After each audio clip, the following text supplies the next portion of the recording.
A paz de Cristo, meus amados irmãos. É um motivo de grande alegria hoje entrar em sua casa, mais uma vez, e deixar uma palavra de Deus para o seu coração, para a edificação da sua vida. Mas primeiro eu quero fazer aqui os agradecimentos, agradecer a Deus pela sua vida e pelos seus acessos, pelo seu like, pela sua visita lá em nosso canal. E queremos fazer voto que essas palavras tenham abençoado a sua vida, tenham fortalecido a sua fé em Cristo Jesus.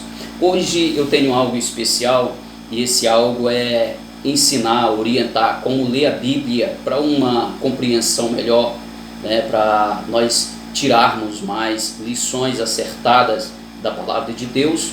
E para tanto eu gostaria de fazer uso aqui de dois versículos da palavra de Deus. O primeiro versículo do livro de Gênesis, o livro da criação, e depois o primeiro versículo do livro do Evangelho de Jesus segundo escreveu Mateus. Amém? Vide a Bíblia. Vamos lá. A versão que eu estou com ela aqui, que farei uso, é a versão atualizada, Almeida Revista Atualizada. O versículo primeiro aqui de Gênesis diz assim: no princípio criou Deus os céus e a terra. No princípio criou Deus os céus e a terra. Aqui em Mateus capítulo 1, versículo 1 também está escrito: o livro da genealogia de Jesus Cristo, filho de Davi, filho de Abraão. Muito bem, amados. Para uma melhor compreensão da palavra de Deus, quando nós estamos lendo, meditando na palavra, é necessário nós conhecermos os tempos, tempo esse em que foi escrito, a necessidade daquele povo para quem a palavra foi destinada e conhecermos a estrutura do livro. Percebemos que o livro do Gênesis, livro da criação, aqui a estrutura desse livro é mais ou menos assim: do capítulo 1 até o capítulo de número 11, o último versículo do capítulo 11, é uma estrutura que fala da criação e formação dos povos, da nação de Israel e de todos os povos. Quando começa a partir do capítulo 12 até o último capítulo do Gênesis, aqui está falando, a história se afunila, tudo em volta de Abraão, Isaac e Jacó, e por fim lá a José. Então nós entendemos a palavra de Deus desta forma, amados irmãos, que a palavra foi escrita dessa seguinte forma. Quando você vai ler o livro do Gênesis, da criação até o capítulo 11, você vai encontrar uma escritura ali de interpretação literária, de interpretação literal, melhor. Tudo que foi escrito ali, a interpretação é literal, porque foi a formação das nações. Nós temos o primeiro livro, a criação, como eu falei aqui, com essa estrutura até o final do capítulo 11, falando da estrutura do livro, da criação, da nação, do povo, ou seja, a criação do ser humano, da raça humana, em todas as nações. E ali, depois disso, a história se afunila ali no período patriarcal, que vai de Abraão até José. Esse é o livro do Gênesis. O livro do Êxodo narra a história da saída do povo hebreu, saído do Egito. Quando chega no livro de Levítico, nós vamos escrever, nós vamos entender, ler e entender ali, que são as narrativas, as orientações a respeito das leis levíticas e sacrifícios e cerimônia da nação, do povo. Números, nós temos ali algumas exortações, algumas palavras, algumas leis e enumeração do povo. E já em Deuteronômio, o último livro do Pentateuco, nós vamos encontrar ali algo novo, uma recitação da lei, visto que já tinha morrido muitas pessoas tinham nascido, entrado no tempo da sua consciência, precisava ouvir novamente a lei. Então uma nova recitação da lei por necessidade, porque eles já não estavam saindo do Egito, eles já estavam ao pé de Canaã, quase à beira do rio Jordão. Muito bem, isso nós temos aí os 5 primeiros livros da Bíblia, chamado Pentateuco.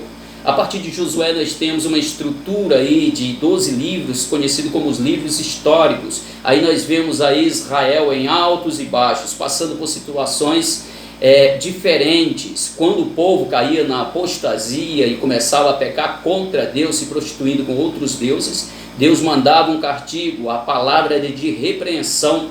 O povo se arrependendo, Deus levantava, enchia alguém do Espírito Santo e aquela pessoa se levantava e defendia o povo de Israel. Isso todo o tempo dos juízes ali. Então nós vemos aí que o Deus que nós servimos, o nosso Deus, Ele envia a palavra segundo a nossa necessidade. E precisamos entender quando lermos a Bíblia, para não aplicarmos palavras de repreensão em momento que a pessoa está precisando de uma prevenção e não de repreensão. E quando nós chegamos lá até Esther, nós temos essa estrutura de Josué até Esther, os 2 livros históricos de Jó, né? De Jó até Cantares, nós temos ali uma estrutura de 5 livros poéticos, onde verdades e sabedorias de Deus são faladas através de sabedoria, de cântico, de poesia. São esses 5 livros. A partir de Isaías até Daniel, nós temos uma estrutura de 5 livros, conhecido como os livros dos profetas maiores. Maiores não porque são mais importantes do que os outros, mas pela estrutura do livro. De Oséias até Malaquias, nós temos 12 livros poéticos, livros esses que são conhecidos como os profetas menores. Já falei, não porque são menores na sua capacidade, mas pela estrutura dos livros.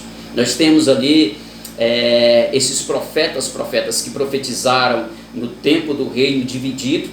Nós vemos ali os profetas serem usados para a nação de Israel do lado norte, e do lado sul nós vemos ali os profetas da corte, e temos visto as mensagens como Deus mandou, as mensagens segundo a necessidade do povo. Eu quero chamar a atenção antes de entrar no último período aqui, que são o período da graça, ou seja, a dispensação da graça a partir de Mateus em diante. Nós vamos falar desses 39 livros da antiga aliança, o antigo pacto feito. Nós vamos entender, bem interessante lá o primeiro versículo: no princípio criou Deus, né, os céus e a terra, Bereshit barak Elohim et hashamai ve'et haaretz. No princípio criou Deus os céus e a terra. E quando nós chegamos lá em Mateus, é muito interessante que nós vamos encontrar aqui o livro das genealogias de Jesus. Vai chamar Jesus filho de Davi, filho de Abraão. Você acha que esta parte, você pode fazer uma interpretação literal? Jesus filho de Davi, filho de Abraão? Então logo nós entendemos, isso aqui é o princípio da genealogia escrita aqui no primeiro livro, no primeiro evangelho de Jesus, segundo escreveu Mateus, falando da genealogia de Jesus. Jesus filho de José, filho de Deus, criado por José. E é interessante o que o Senhor quer falar através desta palavra: filho de Davi, filho de Abraão, a linhagem que Deus tinha dado para que viesse Jesus através desses homens. A interpretação aqui não é só literal. Nós precisamos encontrar agora um outro recurso de interpretação. Senão nós vamos tomar interpretações aí precipitadas e levar o povo ao engano. Cuidado, você acha que sabe muito, mas não é bem assim como você pensa. Quando Jesus chegou nessa terra, pisou nesta terra para cumprir o seu ministério, nós vamos entender uma coisa: a nação de Israel, de onde Jesus veio, tinha passado por vários impérios, vinha num tempo bastante complicado, passou pela mão dos gregos, não é? Ali pelo domínio de Alexandre o Grande, Alexandre Magno, depois pelo Império Romano. Então a influência da língua grega e a influência da língua latina foi muito grande naquele tempo. Então nós entendemos que o Novo Testamento, o Novo Pacto, ele foi escrito quase todo na língua grega, apenas o livro, o Evangelho segundo escreveu Mateus, salve ele, parece que, segundo os historiadores, ele foi escrito na língua hebraica. Muito bem. Então, houve a necessidade de uma interpretação aí chamada interpretação alegórica. Nós podemos fazer, a Bíblia toda ela é literal, porém, muitas partes da Bíblia é necessário o recurso dessa pesquisa aí na língua, nessa figura de linguagem chamada alegórica. Como você pode interpretar uma parábola? Jesus usou muito as parábolas para ensinar nos evangelhos. E como nós vamos interpretar uma parábola? Como nós vamos interpretar uma parábola somente com recurso literal? Nós vamos tropeçar em alguma coisa. Aí você usa a linguagem alegórica, é um recurso a mais para você interpretar a palavra de Deus. Esse recurso de linguagem, ele não te induz ao erro, muito pelo contrário. Toda escritura devidamente instruída ou inspirada é proveitosa para ensinar, redarguir tudo aquilo que precisamos. Nós estamos no período da graça, nós estamos no período diferente da antiga aliança. Todas as simbologias, todas as sombras e alegorias do passado se cumpriram em Cristo Jesus, mantendo-se ainda os princípios que regem a vida do ser humano. Princípios e valores nunca, jamais, eles caducarão em nossas vidas. Princípios são como colunas edificadas, e uma casa sobre coluna, você pode derrubar até as paredes, mas não pode mexer jamais nas colunas e nas vigas, porque se tirar ela, se cortar, se derrubar, a casa toda cai. Então princípios e valores, esses jamais caducarão. São princípios que regem a nossa vida, e nós temos buscado esse conhecimento para que possamos passar a palavra de Deus, com lisura, com entendimento, com uma água limpa ao povo. Nós precisamos entender. Veja como Deus ele envia a mensagem para as pessoas de forma interessante, segundo a necessidade. Você vai ver ele falando, o apóstolo Paulo falando que as mulheres de Corinto deveriam usar véu na cabeça, mas você não vê nenhuma outra carta de Paulo falando à igreja sobre uso de véu na cabeça. Somente o povo, as mulheres de Corinto. Por causa de quê? Por causa da nação, por causa do povo, costume do povo, por causa da cultura do povo. Deus que criou as culturas, e Ele mesmo trata de cada forma segundo a sua necessidade. Por que não falar das 7 cartas do Apocalipse, escrita por João, ou entregue por revelação a João, Jesus endereçando, falando por intermédio de João para escrever, que cada anjo, aqui está falando do anjo da igreja, está falando da igreja, o castiçal, a igreja, o anjo, a estrela aqui, é o pastor da igreja. Como você vai fazer essa interpretação se você lê a Bíblia e interpreta ela só de forma literal? Aqui é onde entra também a interpretação, esse recurso da linguagem alegórica, para interpretarmos melhor a palavra de Deus. Então ele endereça, interessante que para cada igreja e para cada pastor tem uma mensagem. Entenda bem, não tem como a gente arrancar isso da Bíblia.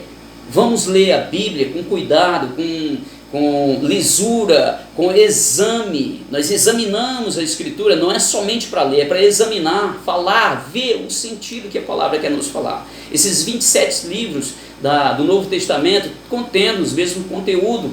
É interessante que nós temos ali a estrutura como no Antigo Testamento, temos no Novo também, livro, a lei, 5 livros da lei, nós temos ali os 4 evangelhos, temos o livro histórico, 12 livros históricos, nós temos Atos dos Apóstolos como livro histórico, nós temos os livros poéticos, aí nós vamos ter as cartas paulinas, temos as cartas gerais, são 7 cartas gerais, né? Nós vamos ter também no final o livro da Revelação, Apocalipse. Nós temos a mesma estrutura, mas nós estamos vivendo o tempo da graça.